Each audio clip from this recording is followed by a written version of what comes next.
दुरूद शरीफ पढ़ लें।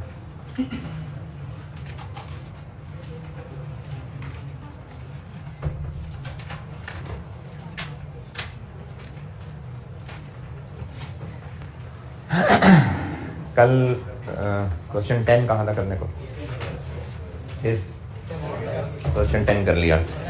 अच्छा, क्वेश्चन 13 में करा रहा था, वो कल वाली एडजस्टमेंट में राइज कर देता हूँ। एएल की बुक्स में 38 का पेएबल आ रहा है और बीएल की बुक्स में रिसीवेबल आ रहा है, लेकिन बताया नहीं कितने का। लेकिन ये पता है कि इन दोनों में 7 का डिफरेंस है। और वो 7 का डिफरेंस क्यों है? 7 का डिफरेंस इसलिए है क्योंकि एएल ने बीएल को सर्विसेज दी थी और उसको चार्ज कर दी थी, चार्ज्ड, यानी बीएल को डेबिट कर दी थी। ये मैंने बाद में किसी स्टूडेंट को इस तरीके से बताया था, तो मुझे लगा बाकियों को भी बताऊं, शायद फायदा हो। एएल की बुक्स में पेएबल आ रहा है, अगर ये उसको पैसे देता तो क्या एंट्री करता? पेएबल डेबिट करता और कैश क्रेडिट करता 7 मिलियन। और बीएल ये पैसे रिसीव करता तो क्या करता? कैश डेबिट और रिसीवेबल के पेएबल, रिसीवेबल।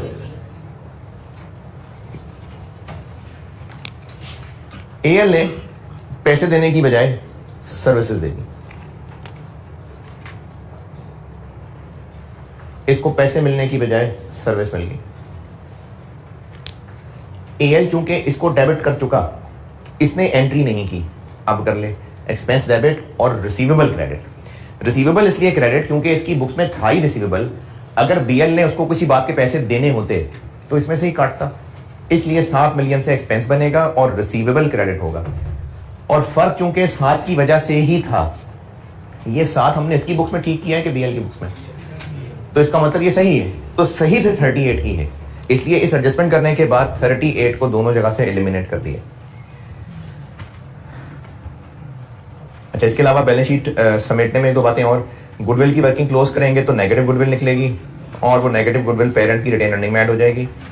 और नॉन करंट एसेट्स में एक लोन टू बीएल्स डायरेक्टर आ रहा है, वो इंटर कंपनी है।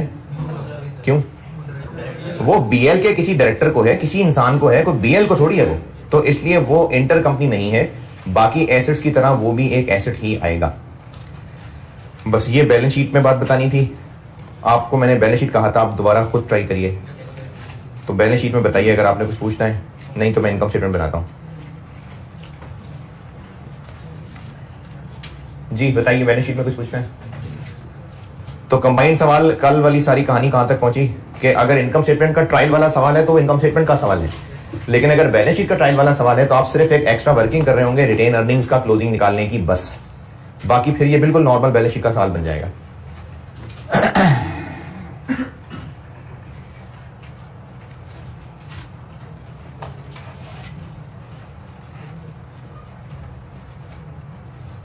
चले इनकम स्टेटमेंट बनाते हैं। और आप भूल भाल गए होंगे, सवाल दोबारा पढ़ने भूल भाल गए होंगे। इनकम स्टेटमेंट करता हूं मैं बोर्ड पे।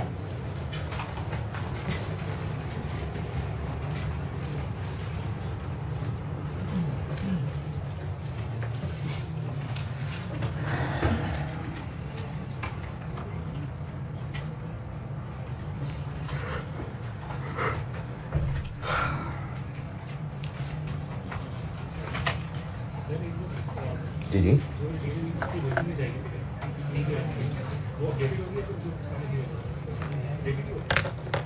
अपडेटेड से क्या मराद है आपकी? ट्रायल वाली? हाँ देखें, मैं सही के वर्ड की जगह ये कह देता हूं कि ये ट्रायल वाले सवाल की बात कर रहे हैं ना। ट्रायल में जो रिटेन अर्निंग आ रही है ना, उसमें profit for the year edit नहीं है। उसको आप पहले ईयर एंड की फिगर तक पहुंचाएंगे। जब ईयर एंड की फिगर तक पहुंच जाएंगे प्रॉफिट ऐड करके, तो वो फिगर है जो रिटेन अर्निंग की वर्किंग में लिखनी है। उसको मैं सही नहीं कह रहा क्योंकि एडजस्टमेंट्स तो भी करनी है, लेकिन ईयर एंड की फिगर है रिटेन अर्निंग की, जो रिटेन अर्निंग की वर्किंग में जानी है। वही बनाने के लिए ही हमें एक एक्स्ट्रा वर्किंग करनी पड़ी थी।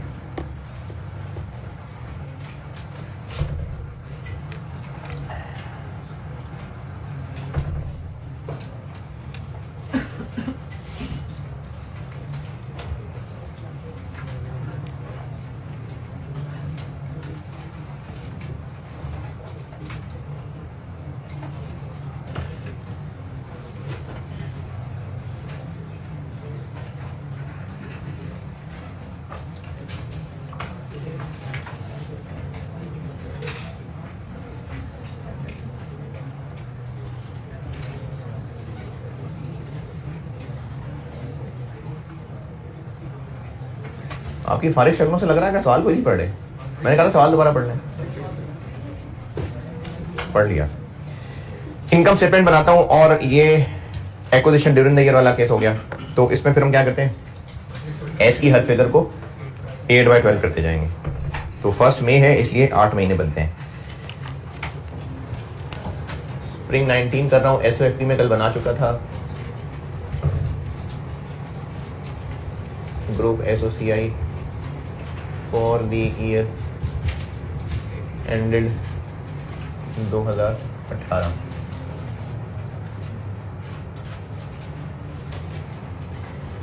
जी अच्छा, अब इसमें ना हाँ एक और बात, इससे पहले हम लोग इनकम स्टेटमेंट के बेसिक से जो खुद बनाए हुए सवाल थे वो कर रहे थे। तो उनमें क्या होता था, उनमें मैंने एक दो एडजस्टमेंट्स आसान सी डाली होती थी। एग्जाम क्वेश्चंस में हो सकता है ज्यादा चीजें एडजस्ट करने वाली हूं, सेल्स में तो शायद इतनी ना हो लेकिन बाकियों में हो सकती हैं।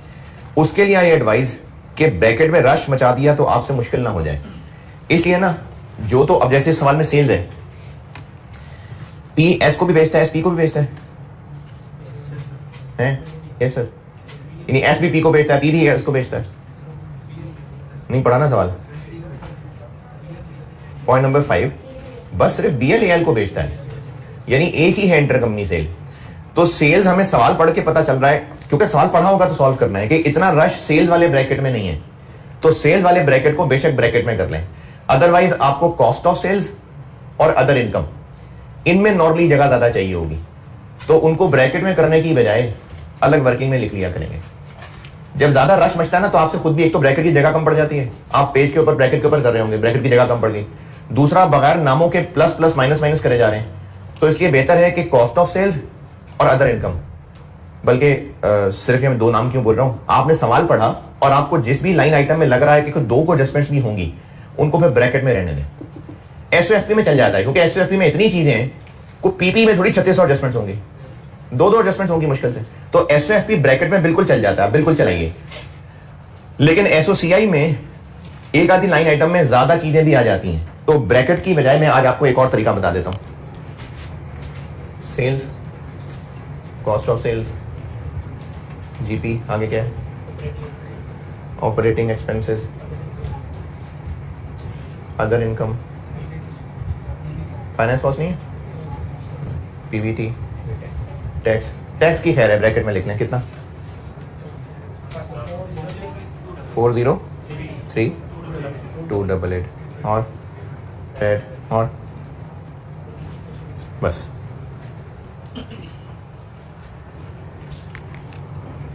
अच्छा, वर्किंग की तादाद पहुंचा दी थी वर्किंग 3 तक। एनसीआई पूरा करना था तो वर्किंग पता लगनी थी कितनी।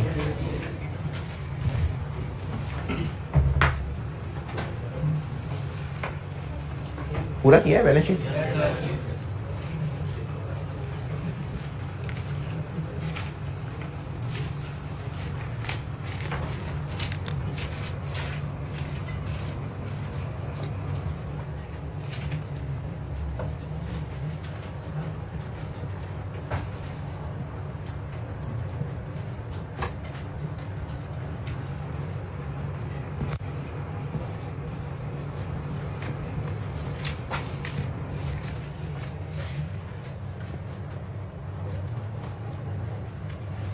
चले, ये बात कर रहा हूं मैं, क्योंकि ब्रैकेट में प्लस माइनस करके ना जगह कम पड़ सकती है, और आप जो जो फिगर प्लस माइनस कर रहे होंगे वो आपको भी नहीं याद रहना क्या कर रहे हैं। तो एल की कितनी है सेल्स, 5177, और बीएल की 3996, लेकिन इनटू 8/12,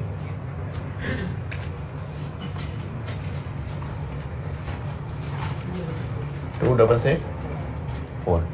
इसी तरह कॉस्ट ऑफ सेल एएल की 3255, बीएल की 2448 इंटू 8/12, 1632। ऑपरेटिंग एक्सपेंसेस एएल के 713, बीएल के 636 इंटू 8/12, 424। अदर इनकम एएल की 350, बीएल की जी 18 इंटू 8/12 एस का पैड 642 था, पता नहीं क्या है 642 था इंटू 8/12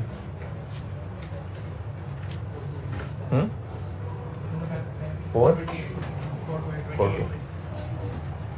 ये है जी इनकम स्टेटमेंट कि हम ब्रैकेट में करते थे ना पी प्लस एस और एस को 8/12, तो मैंने कहा कि आप अलग वर्किंग में कर लें, ब्रैकेट में रश नहीं मचेगा, क्योंकि इनकम स्टेटमेंट का सवाल पास्ट पेपर का तो ये कल पहली दफा ही कर रहे हैं तो उसमें फिर ब्रैकेट में रश ज्यादा मच जाएगा, इसलिए ऐसे कर देना बेहतर है।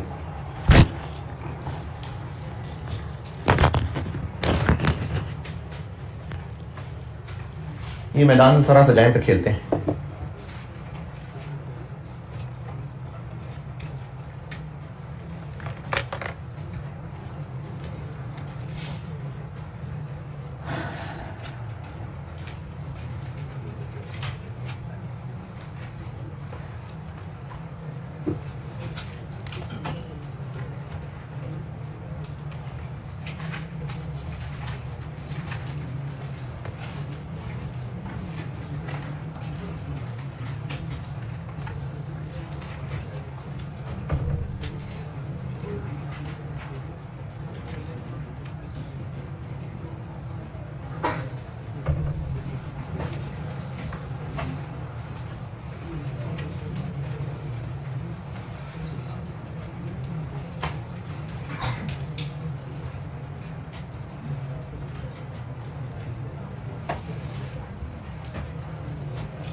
जल्दी जल्दी यहां तक चले। इनकम स्टेटमेंट खाली कर ली, अब आगे आते हैं पॉइंट नंबर 1 में कोई इनकम स्टेटमेंट का ताल्लुक। अच्छा, पॉइंट सारे दोबारा पढ़ने पड़ेंगे क्योंकि जरूरी नहीं कि सारे पॉइंट्स हमने बैलेंस शीट में डील कर लिए हों, लेकिन उन पॉइंट्स की मेहनत वो हम बैलेंस शीट की वर्किंग में ऑलरेडी कर चुके होंगे, वहां से फिगर्स उठाते जाएंगे। जैसे पॉइंट नंबर 1 में इनकम स्टेटमेंट का कोई काम नहीं है, पॉइंट नंबर 2 में बुलेट पॉइंट 1 में हमने डाउनवर्ड फेयर वैल्यू एडजस्टमेंट की थी, यानी डेप्रिसिएशन को रिवर्स किया था, तो वहां पर हमने एक्विजिशन से लेके अब तक का किया था, और चूंकि वो है ही बस इसी साल तो वही फिगर। वैसे बैलेंस शीट में क्या होता है, एक्विजिशन से लेके आज तक की एडजस्टमेंट्स, इनकम स्टेटमेंट में क्या होती हैं। इस सवाल में काम इसलिए बच गया क्योंकि जो बैलेंस शीट में एडजस्टमेंट्स किए हैं वो सारी फॉर द ईयर ही हैं, क्योंकि पहला ही साल है एक्विजिशन का, तो इसकी ऑलरेडी हम निकाल चुके हैं फिगर्स, तो एक्स्ट्रा डेप्रिसिएशन की फिगर वहीं से उठा लेते हैं।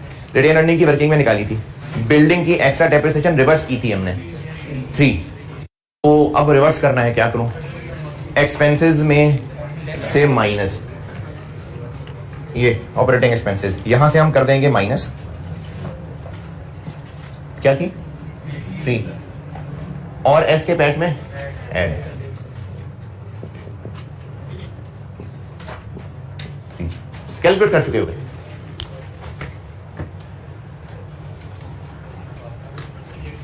अगर एक्सपेंस का रिवर्सल मुझे समझ आया कि रिवर्सल क्यों कह रहे हैं इसको। हाँ,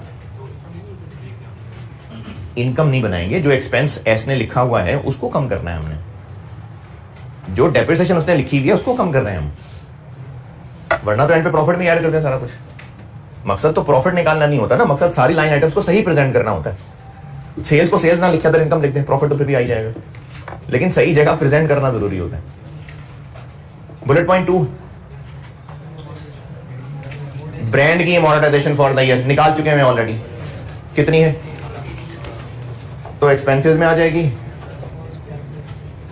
18 और एस के पैट में से लेस हो जाएगी।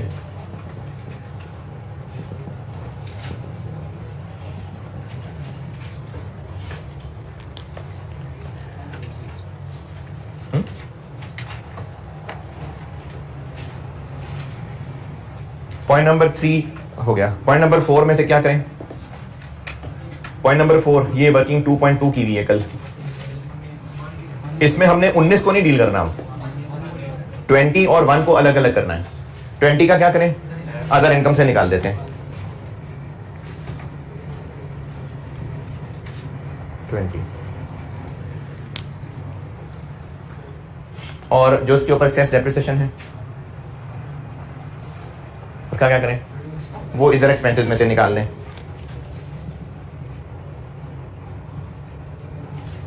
सेलर कौन था? एल। तो बस अगर बीएल सेलर होता तो फिर यहां से भी माइनस करते हैं।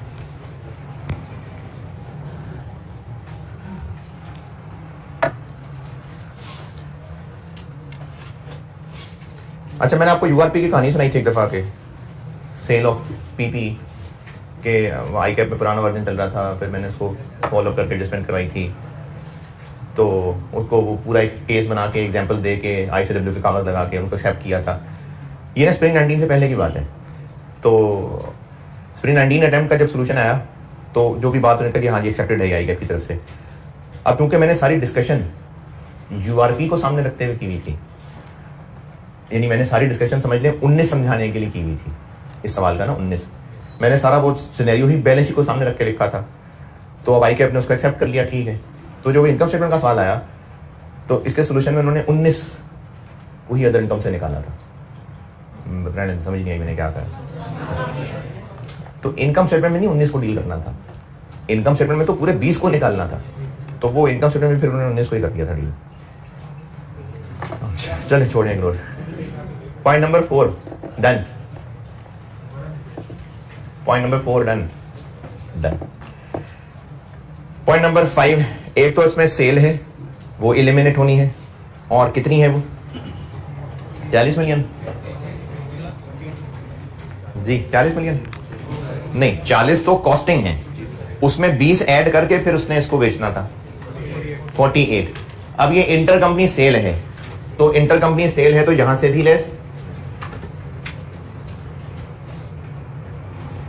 48 और कॉस्ट ऑफ सेल में से भी लेस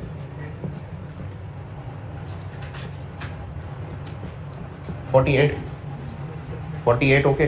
40 प्लस 20%। अच्छा, और इस पॉइंट 5 में क्या है? यूआरपी है।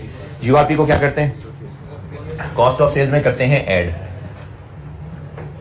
ये कैलकुलेट हो चुका हुआ सारा, सारी बैलेंस शीट की वर्किंग में कर चुके हैं। कितना? 6। कॉस्ट ऑफ सेल में ऐड। अगर पी सेलर है तो बस, और अगर एस सेलर है तो यहां से भी लेस। तो मेरा ख्याल है कि एस सेलर है, एस सेलर है ना जी? नहीं यही है यार। क्या जी? अरे हाँ हाँ हाँ हाँ, ठीक है गुड। 40 इंटू 8 महीने, ये तो सही है 8 महीने ना। 40 तो हर महीने है। पॉइंट नंबर 5 में लिखा हुआ है कि हर महीने 40 है, तो एक्विजिशन को तो 8 महीने गुजर गए, तो इंटू 8 384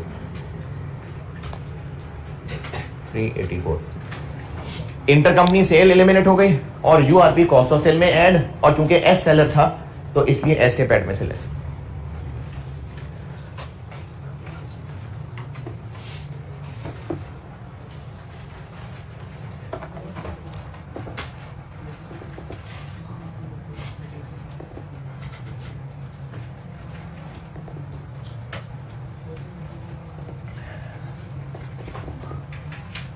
पॉइंट 6 तक पहुंचे हैं, बड़ा अच्छा पॉइंट है, यहां तक कर ले नोट, फिर मैं 6 समझाता हूं।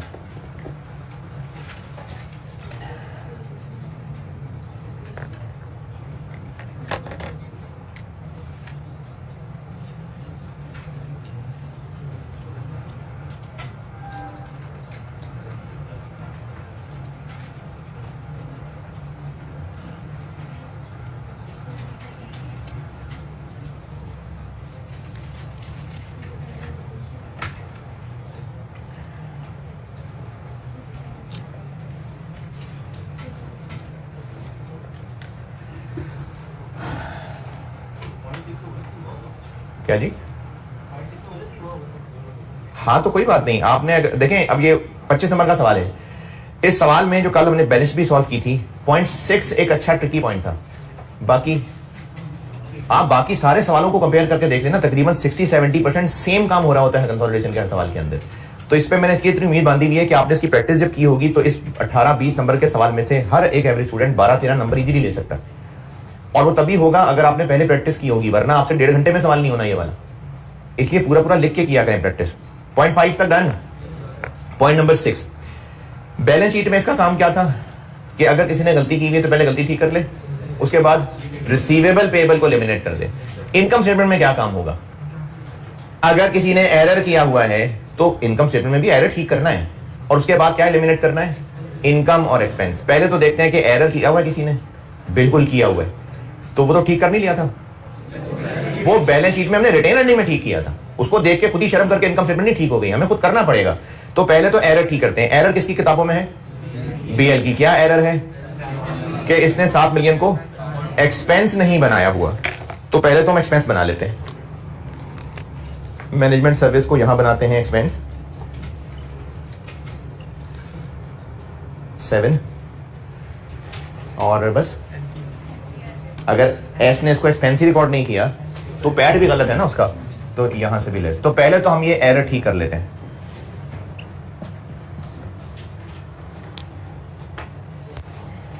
अब बताएं एलिमिनेट कितना करें?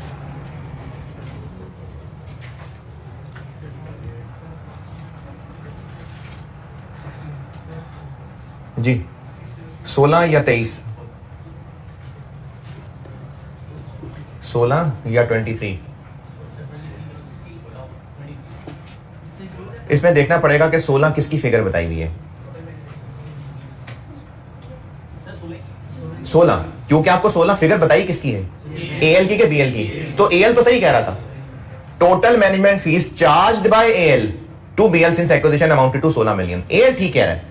अगर ये लिखा होता ना कि ये जो ऊपर गलती बताई थी ये एएल की किताबों में होती तो फिर 16 गलत होता। चूंकि गलती एएल की बुक्स में नहीं थी और 16 की फिगर आपको एएल की ही बताई है तो 16 सही है। अब उस 16 को क्या करें? अदर इनकम से निकाल देते हैं,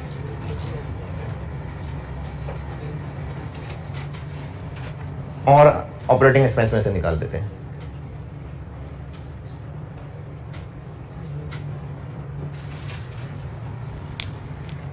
अब ये इतना सारा रश ना ब्रैकेट में नहीं हैंडल होना, इसलिए इनकम स्टेटमेंट के सवालों में आप ब्रैकेट में करने की बजाय इधर वर्किंग में कर लेना। और लास्ट डिविडेंड था जो बीएल ने रिकॉर्ड नहीं किया तो उसको तो बैलेंस शीट में ही रिकॉर्ड करना था, यहां तो नहीं करना, लेकिन एएल ने किया हुआ है। तो ऑर्डिनरी डिविडेंड की क्या एडजस्टमेंट होती है? पी ने जो एस से मिलने वाला डिविडेंड अदर इनकम बनाया होता है उसको निकाल लेते हैं, तो अदर इनकम से निकाल देते हैं। कितना? 96 मिलियन इंटू 50 पैसे।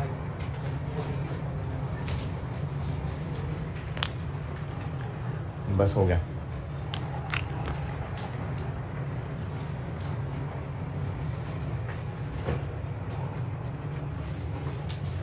एनसीआई कितने परसेंट है?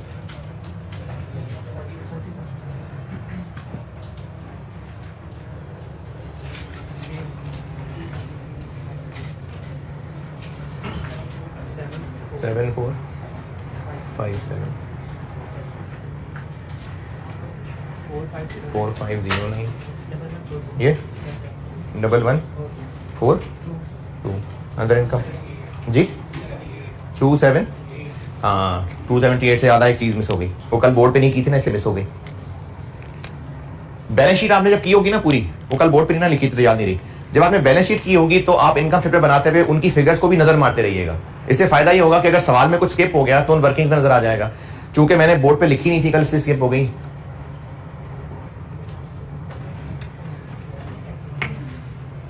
नेगेटिव गुडविल थी सवाल में, पता नहीं कितनी थी। पहला ही साल है चूंकि, तो वो अदर इनकम में ऐड हो जाएगी।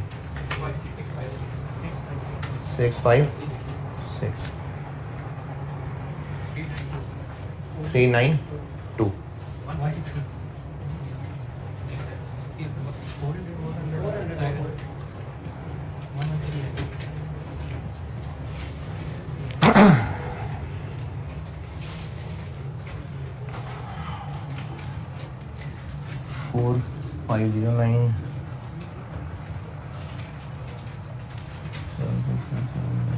656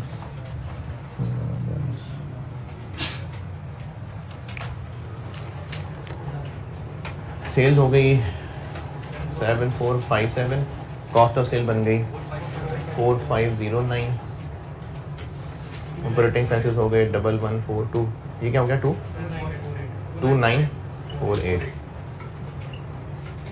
अदर इनकम हो गई 656, पीबीटी 24, टैक्स 595 1867 और profit attributable to share holders of P और एनसीआई, वर्किंग पता नहीं कौन सी 8, ये ग्रुप एसोसिएट।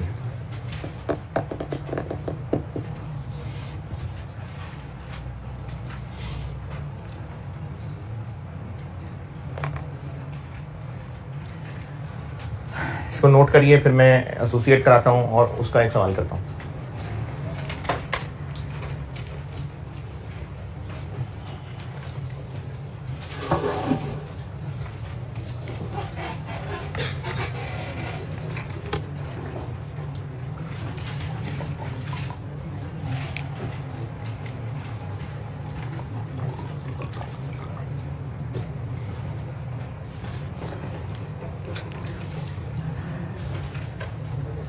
अच्छा, मैंने पता नहीं उस दिन बताया था कि नहीं बताया था, रेवेन्यू का जब आप लेक्चर लेंगे तो उसके लेक्चर नंबर 4 में थोड़ी कटिंग मिलेगी आपको, वो मैंने कराया था क्वेश्चन 19, हाँ क्वेश्चन 19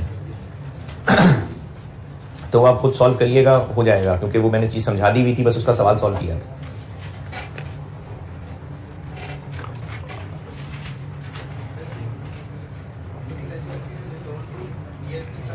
लोन टू बीएल नहीं था, हाँ अभी तो बताया था। कल बैलेंस शीट वाले सवाल में लोन टू बीएल डायरेक्टर आ रहा था, तो ये एएल ने बीएल को लोन दिया हुआ नहीं, किसी को दिया हुआ लोन है कोई बीएल का डायरेक्टर? एएल ने बीएल को लोन दिया होता ना, फिर इंटर कंपनी होता। हम अच्छा चलो, हम बीएल की बैलेंस शीट कंसोलिडेट कर रहे हैं तो उसके डायरेक्टर की बैलेंस शीट कंसोलिडेट कर रहे हैं, बीएल की ना, तो उसके डायरेक्टर का लोन है।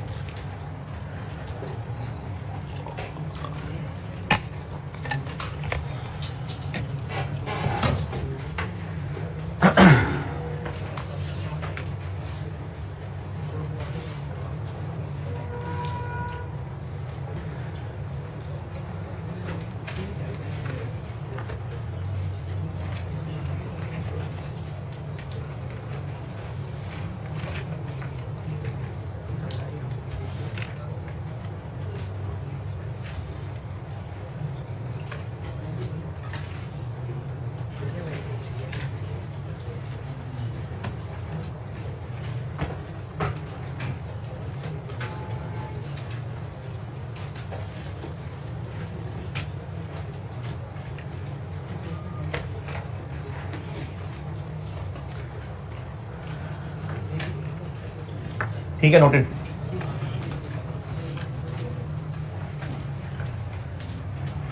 कंबाइंड सवाल वाली गाइडेंस खत्म।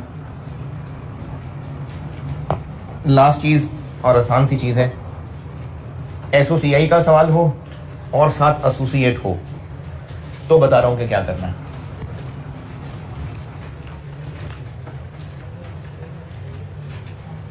एसओएफपी हमने साथ ही एसोसिएट की कर ली थी, अब मैं एसोसीआई बता रहा हूं कि अगर एसोसिएट हो तो क्या करना है। जिस तरह बैलेंस शीट में एक ही सवाल बना के पूरा प्रोसीजर बता दिया था, यहां भी एक ही सवाल बहुत है।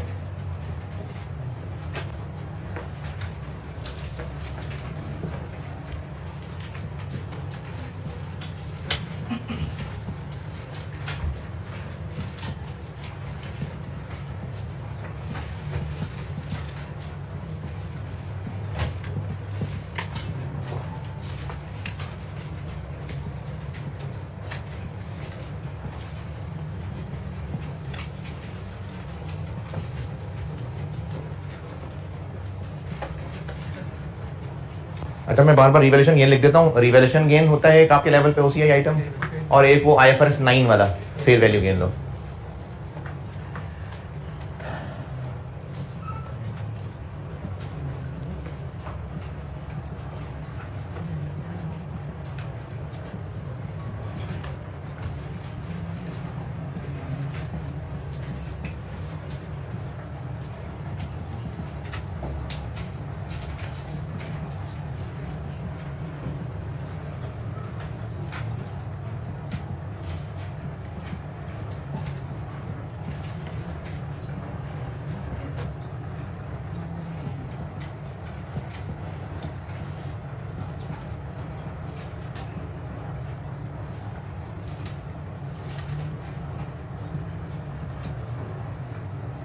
पीवीटी देखें,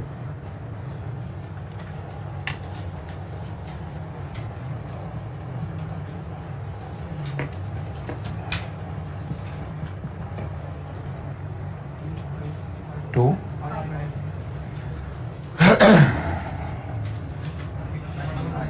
21 92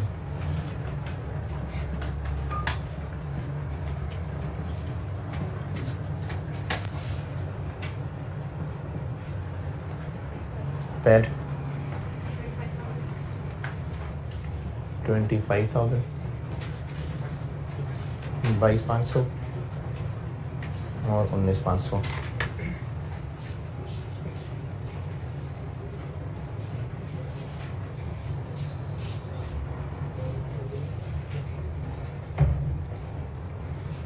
टोटल कंप्रेहेंसिव इनकम 28 24 और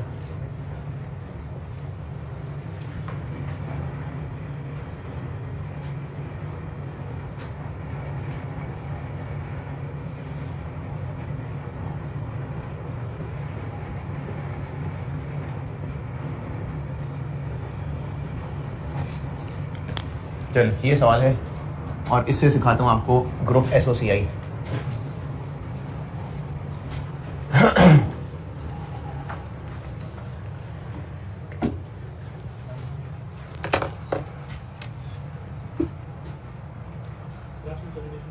है जी, इंशाल्लाह इरादा तो ये है।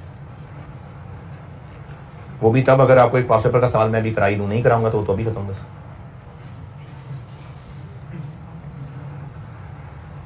हाँ, लेकिन एक चीज़ बतानी है, वो 1-2 होमवर्क्स के बाद, यानी मैं चैप्टर तो शुरू कर दूंगा अगला, लेकिन 1-2 होमवर्क आप करेंगे पहले, ड्यूरिंग द ईयर को स्मूथली गुजारेंगे, फिर एक्सेप्शनल वाला ड्यूरिंग द ईयर कराना है। वो एक 15-20 मिनट की कैलकुलेशन बतानी है बस।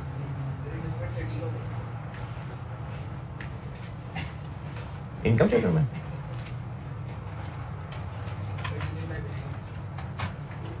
वही वो ज़बानी बताई थी, लेकिन एक सवाल होमवर्क की डिस्कशन में आ जाएगी दोबारा।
हाँ जी, सवाल नोटेड।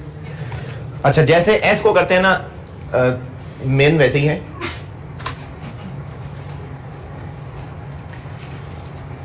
सेल्स 100 प्लस 90 प्लस 80 नहीं, cost of sales 60 plus 55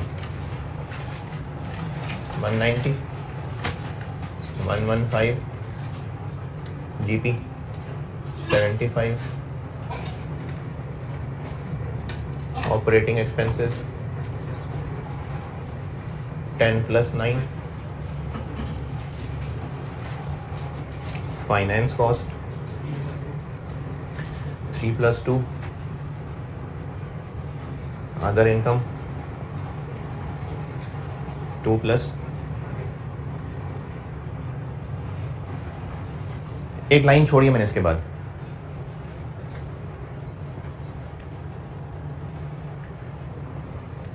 tax 4 plus 3 7 paid OCI revaluation gain 3 plus 45। एक और लाइन छोड़ी है मैंने, इधर एक लाइन छोड़ी है,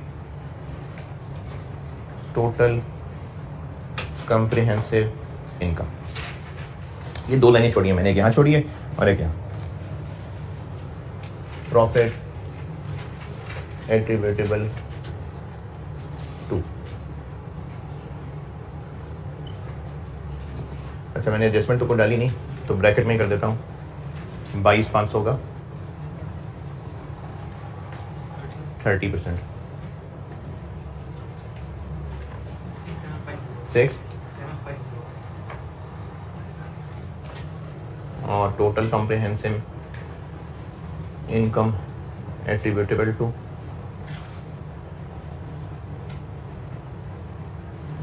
और 6750 ये आ गया, प्लस 1500 का 30%, 72।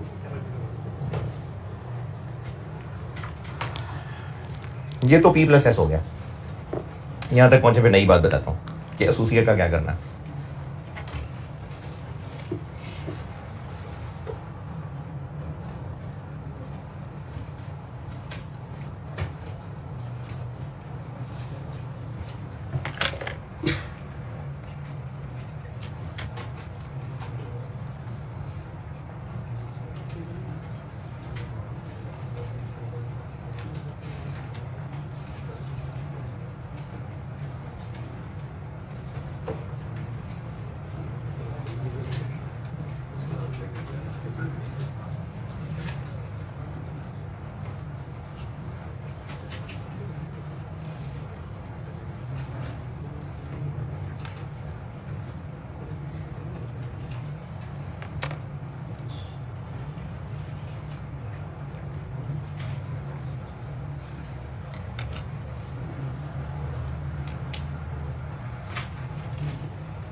यहां तक नोटेड।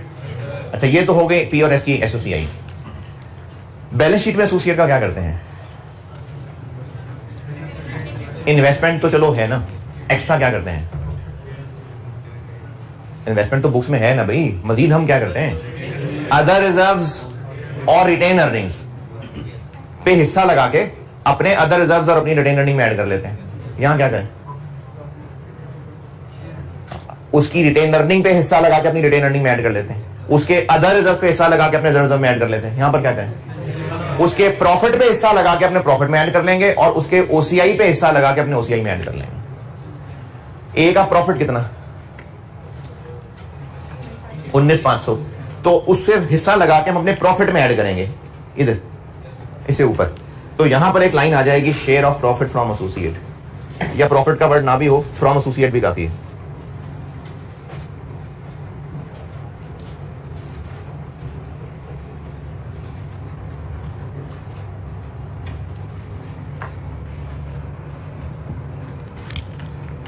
जिस तरह एनसीआई की हम वर्किंग बनाया करते हैं ना, इसकी हम वर्किंग बनाएंगे।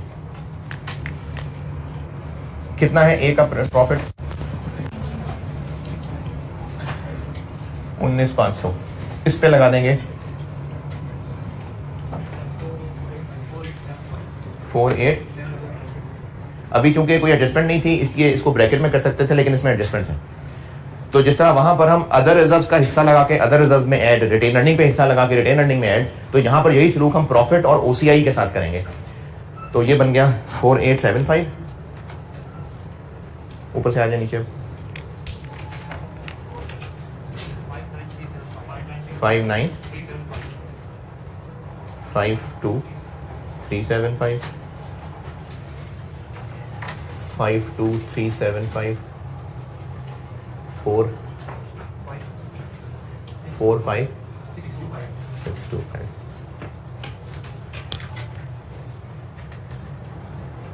प्रॉफिट में हिस्सा लगा के यहां शामिल कर लिया और ए के ओसीआई में हिस्सा लगा के यहां शामिल।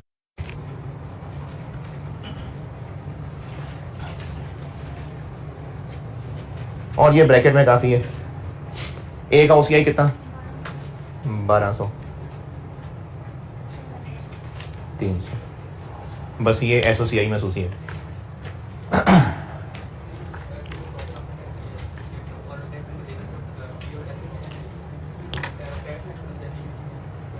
प्रेजेंटेशन इसकी यही है कि इसको पीबीटी में ऐड करते हैं।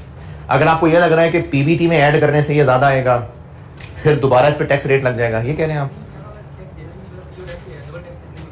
प्रॉफिट जहां जहां से भी आ रहा है ये वो प्रॉफिट है। अब ए के प्रॉफिट्स में हमारा हिस्सा, वो भी हमारे लिए एक प्रॉफिट वाली चीज है, हमारे लिए एक इनकम वाली चीज है, इसलिए इसको यहां से ऊपर ऐड किया। अगर आपको ये लग रहा है ना कि इसको इसमें ऐड कर दिया अब टैक्स का रेट लग जाएगा, तो टैक्स का रेट नहीं लगता होता है इसको। पी और एस का जो टैक्स है वो होता है, और उसके अलावा एक कंसोलिडेशन का स्पेशल टैक्स होता है जो आपके स्कोप में नहीं है, वो IS 12 CFAP में होगा। IS 12 है FAR 2 में, लेकिन IS 12 का कंसोलिडेशन से रिलेटेड वाला डेफर्ड टैक्स नहीं है सिलेबस में।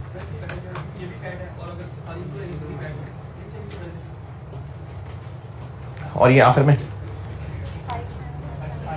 57,175, 4,997, ये है जी एसोसिएट की एसोसिआई।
जी यहां तक पहुंचे, फिर एडजस्टमेंट्स बताता हूं।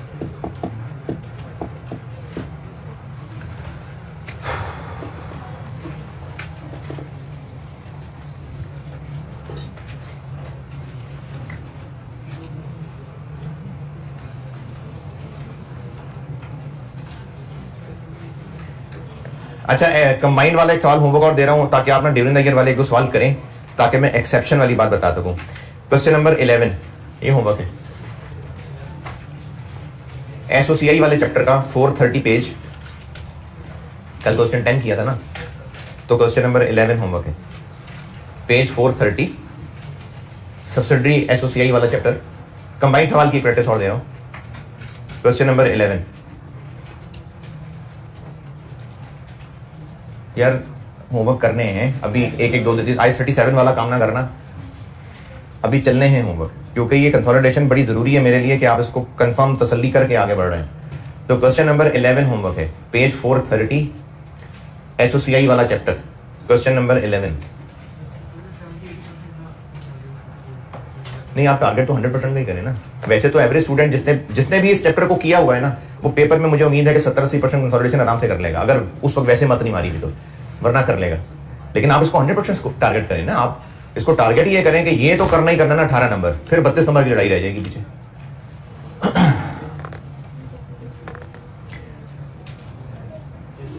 एसओसीआई के जो कंसोलिडेशन होती है वैसे ही है, सिर्फ ये 2 लाइंस आ रही हैं। एडजस्टमेंट्स पे आते हैं, एसोसिएट वाले चैप्टर को होते हैं, और चूंकि इस पे काफी सारी मेहनत मैं आपको बैलेंस शीट में करा चुका हुआ हूं, इसलिए सीधी वर्किंग्स पे ही आते हैं। पेज 456 में आए, 456, 456,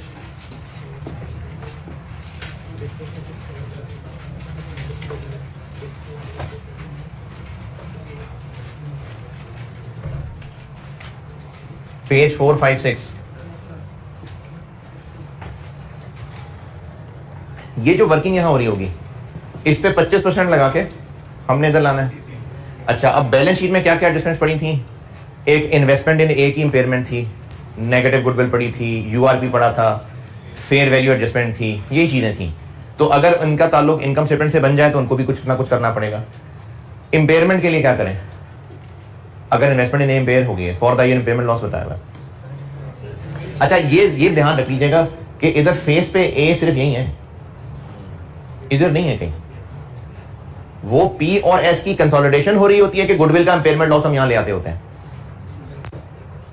ये पी और एस दोनों है ना, तभी गुडविल की इंपेयरमेंट हम फेस पे ले आते हैं, नेगेटिव गुडविल इधर फेस पे ले आते हैं। एसोसिएट की चीजें तो बाकी जगह नहीं है, किधर है?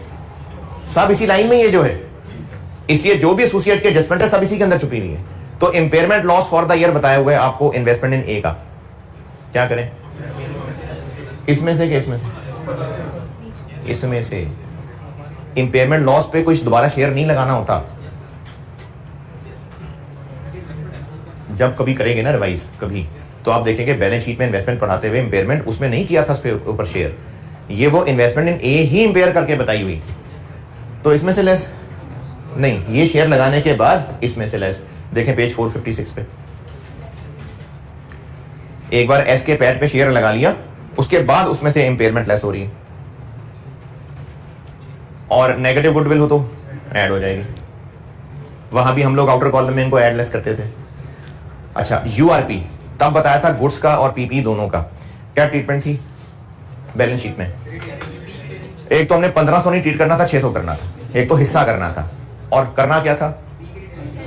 पी के आउटर कॉलम से लेस करना था, पी के आउटर कॉलम से लेस करना था। अब मसला रह गया था कि उसका दूसरा फैक्ट इन्वेंट्री से लेस करना है कि इन्वेस्टमेंट में से लेस करना है। तो ये टेंशनें बैलेंस शीट की हैं। यहां पर क्या होगा? बस प्रॉफिट में से लेस ही होगा। देख लें 456 पेज 456 पे हूं मैं।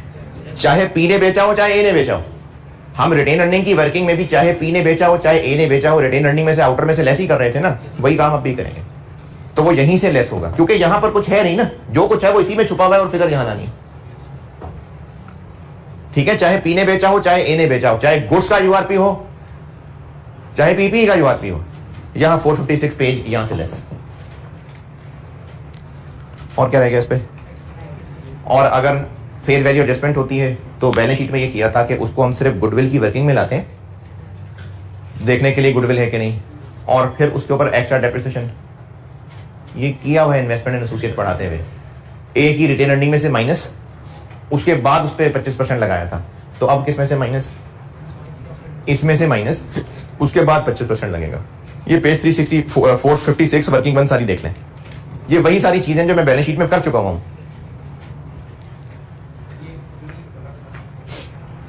जो ए का प्रॉफिट है ये उसकी इनकम स्टेटमेंट से उठा लिया। अगर कोई फेयर वैल्यू एडजस्टमेंट है तो उसकी भी तो एक्स्ट्रा डिडक्शन चार्ज करनी है ना, तो वो इसमें से माइनस करेंगे और फिर 25% लगेगा। जबकि बाकी सारी एडजस्टमेंट वो ये 25 लगाने के बाद है। 456 working one, 456 page working one done. अच्छा, अब इसमें 2 लाइनों का दूसरा फैक्ट भी है। अगर ए सेलर हो या अगर पी सेलर हो, यहां से तो लेस ही करना है, चाहे ए सेलर है चाहे पी सेलर है, यूआरपी यहां से लेस होना है। अगर तो ए सेलर है तो बस काफी है, लेकिन अगर पी सेलर है, अगर पी सेलर है तो पी उसको अदर इनकम में भी कहीं ना कहीं दिखा रहा था। दोबारा देखिए, अगर पी ने बेचा है पीपीई, पी ने अपना पीपीई सेल किया है, तो वो जो पी ने पीपीई सेल किया है वो ए के पीपी में है और पी ने उसके ऊपर प्रॉफिट कमाया हुआ है। तो उस पे जो यूआरपी है, इससे पिछला पेज पलट के देखिए, अगर पीपीई का यूआरपी है तो अदर इनकम से देखें, लेस किया हुआ मैंने, जस्ट इससे पिछला पेज 455 अदर इनकम में देखें ब्रैकेट में,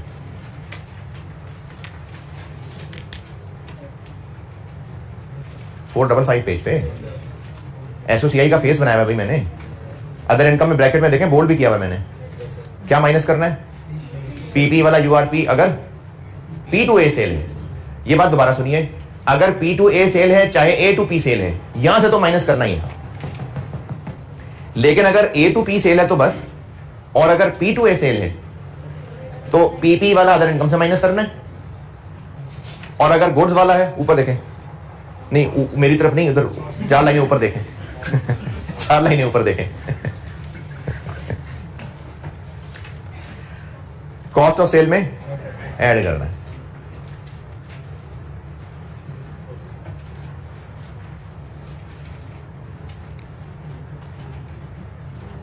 तो एसोसिएट की एडजस्टमेंट्स हैं टोटल इतनी ही। ये सारी वो एडजस्टमेंट्स हैं जो बैलेंस शीट में बताई थी। इनकम स्टेटमेंट में एडजस्टमेंट्स इस तरह से होंगी कि एक तो इस वर्किंग के अंदर ही होना है जो भी होना है, वर्किंग वन, और अगर यूआरपी है और पी ने बेचा हुआ है तो वर्किंग वन के अंदर तो होना ही है, लेकिन इनकम स्टेटमेंट के फेस पे भी होना है, क्योंकि पी की चीजें भी तो रिवर्स करनी है। तो इसलिए वो अगर गुड्स बेची हुई है तो कॉस्ट ऑफ सेल में यूआरपी ऐड, और अगर पीपी बेचा हुआ है तो अदर इनकम में से लेस। बस एसोसिएट यही है। और आप इनकी एडजस्टमेंट्स अगर अंग्रेजी में पढ़ना चाहें तो पढ़ लें।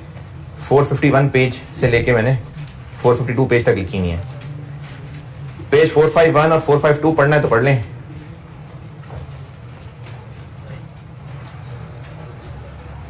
और नहीं पढ़ना तो कोई बात नहीं, एक सवाल देख लेते हैं जितना भी हुआ। क्वेश्चन 10 कर चुके हैं हम, 9 भी कर चुके हैं।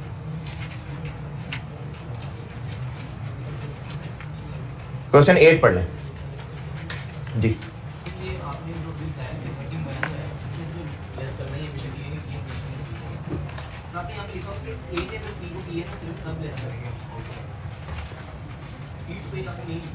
कहाँ पर?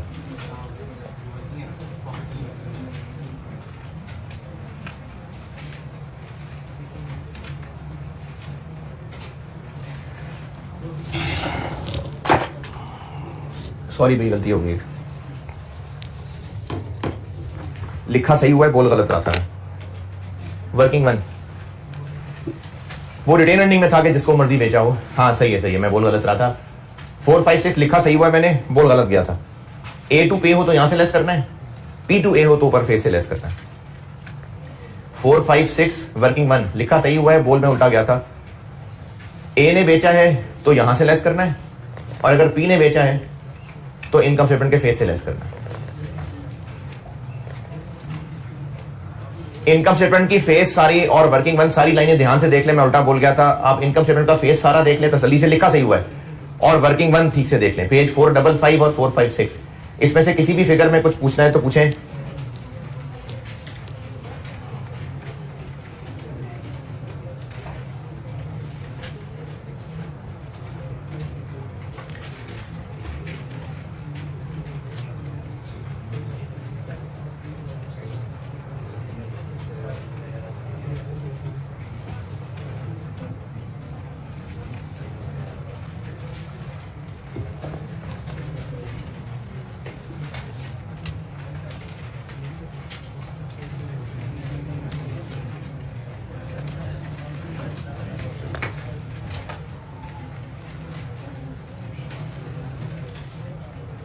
हाँ जी 455 और 456 पेज का है, मैंने पढ़ लें, वो मैं बोल उठा गया था लेकिन लिखा सही हुआ है। चलिए क्वेश्चन 8 पढ़ लें, देखते हैं 15 मिनट में जितना भी कर लेता हूं। Question 8 associate question 8 466 page. ये पेज जो पहुंच रहा है ये रख लें, ये कल का होमवर्क है, मतलब कल दूंगा होमवर्क है। ये रिसेंट अटेम्प्ट का सवाल था, अपने फॉर्मेट पे बना के दिया है बस। ये पेज अभी आप तक पहुंचा है ना, ये रिसेंट अटेम्प्ट का सॉल्यूशन है, सिर्फ अपने फॉर्मेट पे बना के दिया है, बाकी तो ठीक है, लेकिन ये कल दूंगा होमवर्क, अभी रख लें बस। क्वेश्चन नंबर 8 पढ़ लीजिए, कोशिश करते हैं जितना भी हो जाए।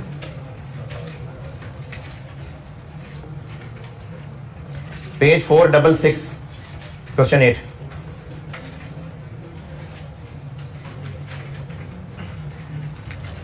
यार ये एसी नहीं चल रहा है, मुझे नहीं लगता, ये लिखा हुआ यार, तुमको मेहरबानी।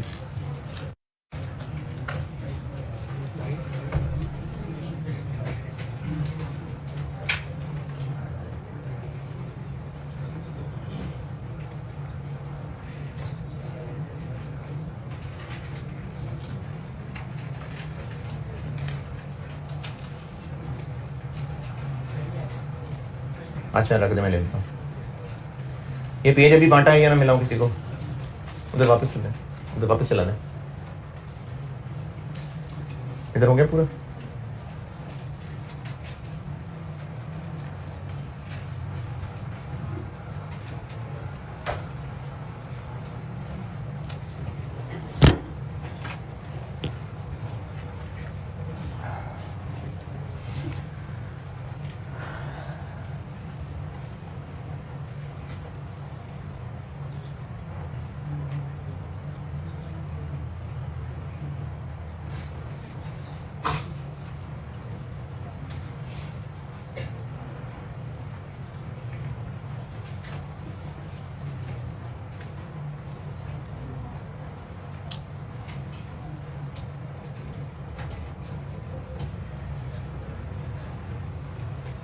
यार 2-3 दिन तो हो गए इसको।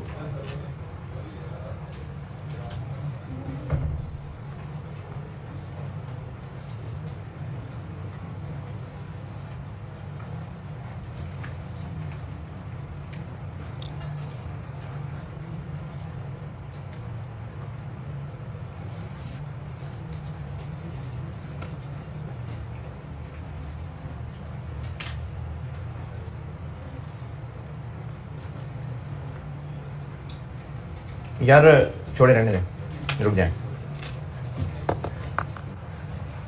अच्छा वो सवाल मैंने स्किप किया है, वो मैं कल सवाल ये पूरा करके ना, ये मैं कल बोर्ड पे करता हूँ सवाल, और कल इंशाल्लाह आइस 21 शुरू करता हूँ। एक एडजस्टमेंट एसोसिएट में रह गई मुझसे, वो मैं दोबारा बता रहा हूँ। आप आइए पेज 451 पे, पेज 451। एसोसिएट की इनकम स्टेटमेंट में एक रीकैप देता हूँ, मुझे लग रहा है मैं कुछ गड़बड़ बोल गया, मैं एक रीकैप देता हूँ, सारा कुछ इंशाल्लाह दोबारा बताने की कोशिश करता हूँ, और उसमें आपको जो चीज ना समझ आ सके वो दोबारा बता देता हूँ। ये जो बोर्ड पे किया ये तो सही बताया मैंने, ये सही है। जितना बोर्ड पे किया उससे रिलेटेड एसोसिएट की इनकम स्टेटमेंट में कुछ पूछना है तो पूछें। बेसिक यही है कि जो पी और एस की कंसोलिडेशन है वो ऐसे ही होगी। एसोसिएट की 2 लाइन आइटम्स आएंगी, एक पीबीटी से ऊपर और एक ये ओसीआई के अंदर। जिस तरह से बैलेंस शीट में करते थे एसोसिएट की रिटेन अर्निंग्स में हिस्सा लगा के, वैसे इसके प्रॉफिट में हिस्सा लगा के यहां ले आएंगे, और जैसे वहां अदर रिजर्व में हिस्सा लगाते थे यहां पर ओसीआई में हिस्सा लगा देंगे। बेसिक तो एसोसिएट ऐसे ही है। अब इसकी एडजस्टमेंट्स में आते हैं, पेज 451 पे देखें।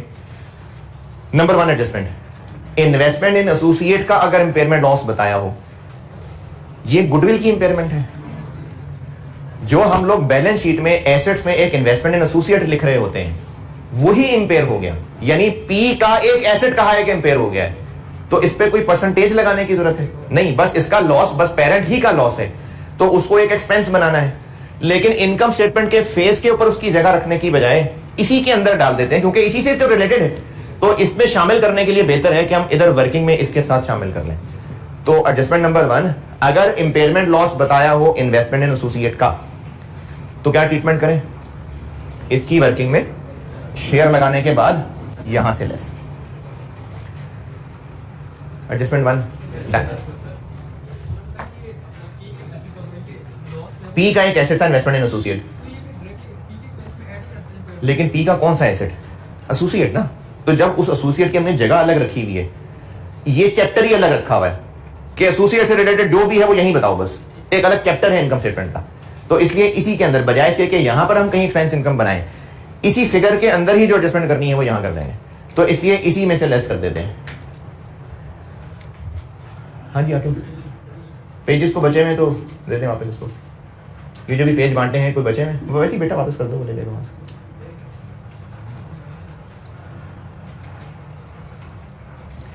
एडजस्टमेंट नंबर 2, इसमें क्या किया, इंटर कंपनी सेल को एलिमिनेट नहीं करना। क्यों? जब कंसोलिडेट ही नहीं कर रहे तो एलिमिनेट क्यों करना है? ये एडजस्टमेंट 2 हो गई।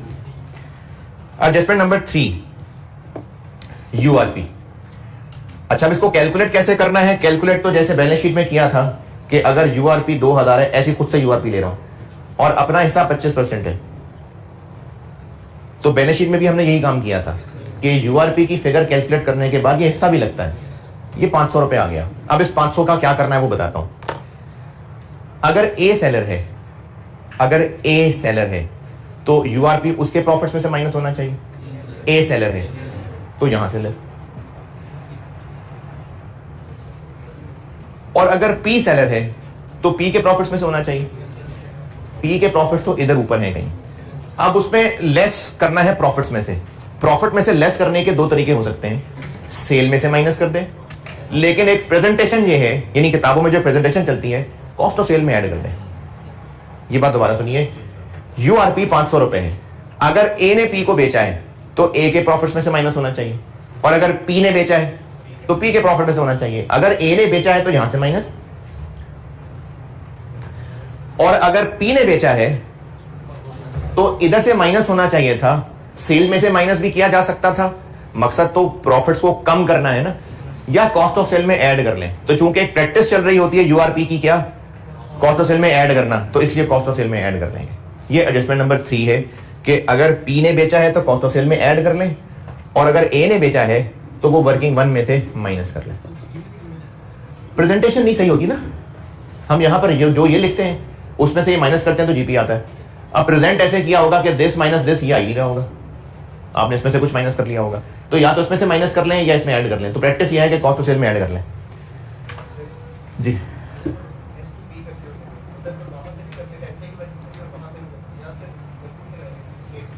अगर S2P होता तो S की सेल्स भी ऊपर ही आ रही होती थी, P की सेल्स भी ऊपर ही आ रही है। तो जब P to S या S2P होता था तो यहीं पर ही वो बेची हुई चीजें होती थी, इसलिए हम यहां एडजस्ट करते थे। अगर A ने बेचा हुआ है तो A का बेचना ऊपर आ रहा है, कहीं नहीं आ रहा ना, A का तो बेचना ही इसके अंदर है जो है, इसलिए अगर A सेलर है तो इधर कुछ नहीं है, यहां से लेस है। अगर P सेलर है तो फिर यहां ऐड है। एडजस्टमेंट नंबर 3, अच्छा पक्की बात है 3, तसल्ली से पूछें जो पूछना है। 3 एडजस्टमेंट नंबर 4, एसोसिएट के एसेट्स की फेयर वैल्यू एडजस्टमेंट्स सिर्फ गुडविल में करते थे, और अगर है वाकई तो ए की रिटेन अर्निंग का हिस्सा निकालते हुए उसमें से एक्स्ट्रा डिडक्शन भी लेस होती थी। तो इसी तरह से ये हिस्सा निकालते हुए यहां से एक्स्ट्रा डिडक्शन लेस हो जाएगी। कितने अरसे की? तो वो यहां से लेस होगी और फिर परसेंटेज लगेगी। ये एडजस्टमेंट नंबर 4।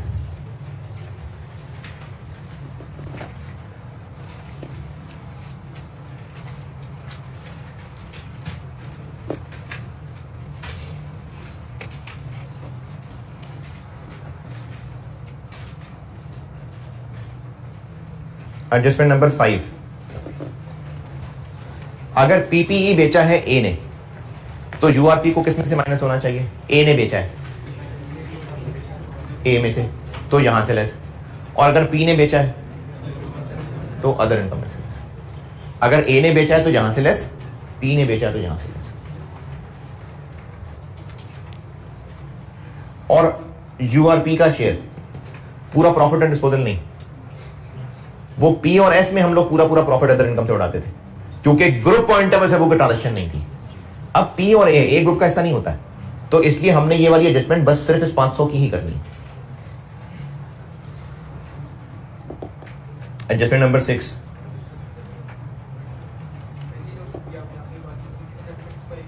एडजस्टमेंट नंबर 5 को,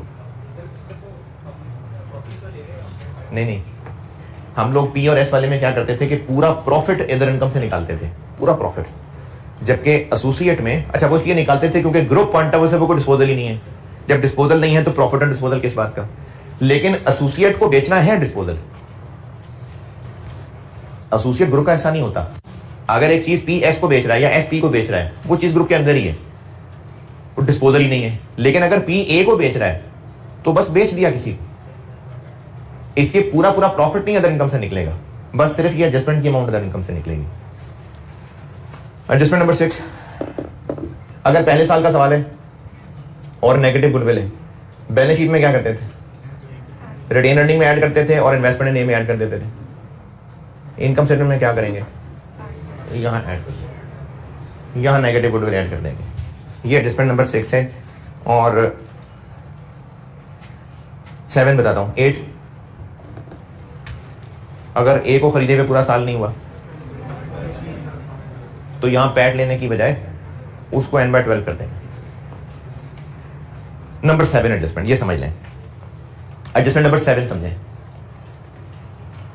एसोसिएट के प्रॉफिट पे हिस्सा लगाया, ये एडजस्टमेंट नंबर 6 समझा रहा हूं, 7 एडजस्टमेंट 7 समझा रहा हूं। एसोसिएट के प्रॉफिट पे हिस्सा लगाया, अभी बाकी एडजस्टमेंट्स को इग्नोर, सिर्फ ये समझेंगे तो ज्यादा बेहतर है। एसोसिएट के प्रॉफिट के ऊपर हिस्सा लगाया और वो यहां पर अपनी इनकम बना ली। एसोसिएट के पूरे पैट पे हिस्सा लगाया और उसको अपनी इनकम बना लिया। बिजनेस जो प्रॉफिट्स में से डिविडेंड बांटता है, वो प्रॉफिट्स में से ही तो बांट रहा होता है। कोई भी बिजनेस जब अपने ऑर्डिनरी शेयर होल्डर्स को डिविडेंड बांटेगा तो वो डिविडेंड क्या होता है, प्रॉफिट्स का हिस्सा ही बांट रहा होता है ना, प्रॉफिट्स में से ही तो डिविडेंड बांट रहा होता है। हमने एसोसिएट के प्रॉफिट पे हिस्सा लगा के यहां शामिल कर लिया और जो एसोसिएट ने डिविडेंड बांटा था उसको अपनी अदर इनकम भी कह दिया। देखें, प्रॉफिट पे हिस्सा लगाया है और वो यहां पूरी फिगर ऐड की है। बेशक डिविडेंड जरूरी नहीं कि इस साल के प्रॉफिट में से बांटा हो, डिविडेंड कहां से बांटा होता है, रिटेन अर्निंग से ना, लेकिन कॉन्सेप्चुअली है तो वो प्रॉफिट का हिस्सा बांटा हुआ। तो जब हम ए के प्रॉफिट पे अपना हक जिता के जहां लिख रहे हैं तो उसी प्रॉफिट में से बटा हुआ डिविडेंड उसको अदर इनकम भी कह दें तो डबल हो गया। क्या डबल हो गया, अदर इनकम कहना ठीक नहीं है फिर। तो अगर इस साल एसोसिएट के बांटे हुए डिविडेंड को हमने अदर इनकम कहा हुआ है तो अदर इनकम में से निकाल दें। ये एडजस्टमेंट 7 है कि पेरेंट ने अगर इस साल एसोसिएट से मिले हुए डिविडेंड को अदर इनकम बनाया हुआ है तो अदर इनकम से निकाल देंगे, वरना डुप्लीकेशन हो जाएगी। बस जी, ये एसोसिएट है इनकम स्टेटमेंट। और इसका एक सवाल मैं कल करा देता हूं। मुझे उम्मीद है कि मैं शायद समेट पाया हूं चीजें, मैं मैस मचा गया था लेकिन शायद मैं समेट पाया हूं। कल इसका एक सवाल मैं कर देता हूं बोर्ड पे और फिर IS 21 कल मैं इंशाल्लाह शुरू करूंगा। ठीक है, अल्लाह हाफिज़।